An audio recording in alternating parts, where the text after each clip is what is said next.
আসসালামু আলাইকুম ওয়া রাহমাতুল্লাহ।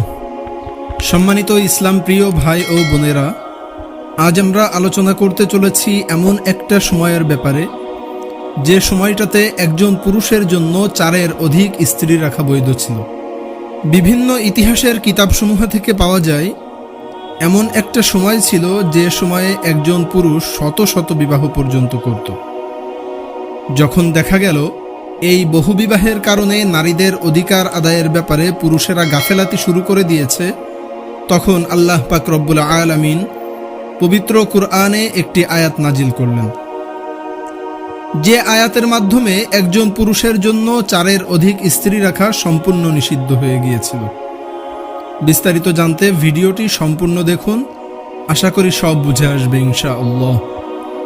তার আগে একটি ছোট্ট রিকোয়েস্ট, বিবাহের ব্যাপারে সমস্ত রকম সঠিক রীতিনীতি জানতে আমাদের এই ছোট্ট চ্যানেলটি সাবস্ক্রাইব করে আমাদের পরিবারের একজন সম্মানিত সদস্য হয়ে যান, এবং অলরেডি যারা আমাদের এই ছোট্ট ঘরে বসবাস করছেন তাদের প্রতি রইল দোয়া এবং মন থেকে ভালোবাসা।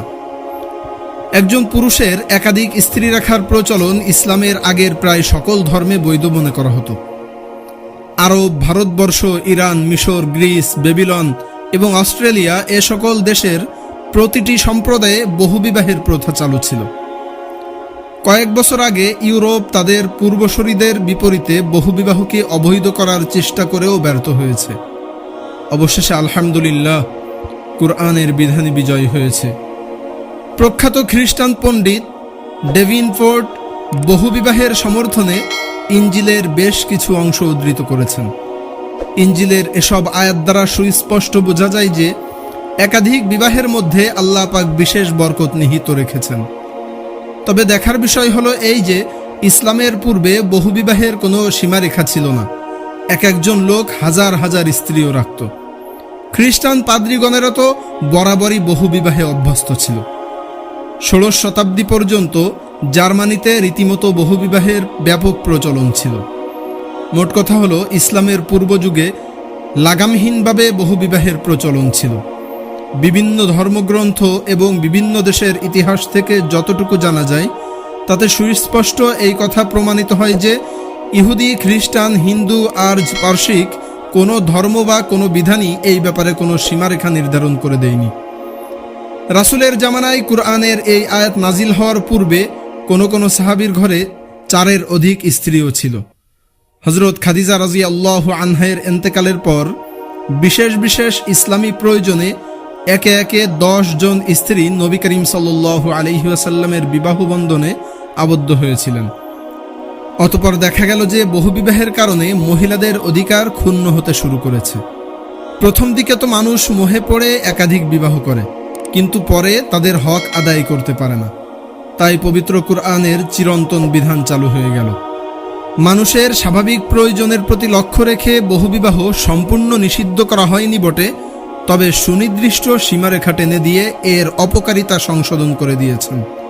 তাই পবিত্র কুরআনে বর্ণিত হয়েছে, فانكحوا ما طاب لكم من النساء مثنى وثلاث ورباع فإن خفتم ألا تعدلوا فواحدة।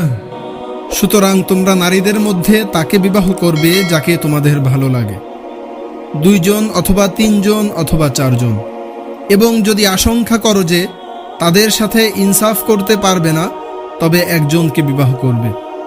এই আয়াতের ব্যাখ্যা হচ্ছে, এই শর্তে একত্রে 4 বিবাহ করা জায়েজ যে সমানভাবে সকল স্ত্রীর হক আদায় করার সক্ষমতা থাকতে হবে।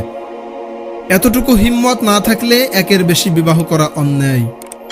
কুরআনের এই বিধান নাজিল হওয়ার পর উম্মতের পক্ষে 4-এর অধিক স্ত্রী রাখা হারাম হয়ে গিয়েছে।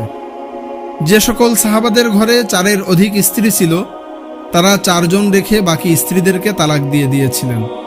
পবিত্র কুরআনের এই আয়াত নাজিল হওয়ার পর একজন পুরুষের জন্য একসাথে 4-এর অধিক স্ত্রী রাখা সম্পূর্ণ নিষিদ্ধ হয়ে গিয়েছে। তো বন্ধুরা, এটাই ছিল আমাদের আজকের ভিডিও।